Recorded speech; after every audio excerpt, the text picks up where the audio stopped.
किरीटकुण्डलविभूषितावयवशोभिनी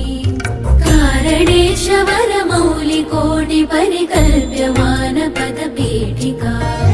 कालकालपणिपाशबाणधनुरङ्कुशामरुणमेखला कालभूतिरगलोचना मनसि भावयामि परदेवता भावयामि परदेवता भावयामि परदेवता गन्धसार घनसार चारुनवनागवल्लिरसवासिनी